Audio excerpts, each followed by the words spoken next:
Kumandamızdan menü tuşuna basıyoruz. TP frekans listesine giriş yapıyoruz. Hazır listede hiçbir değişiklik yapmadan arama yapıyoruz. Arama sonucu sadece 5 tane kanal çıktı. Tekrardan arama yapıyoruz.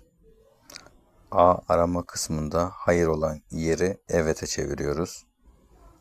Ve aramamızı tekrardan başlatıyoruz.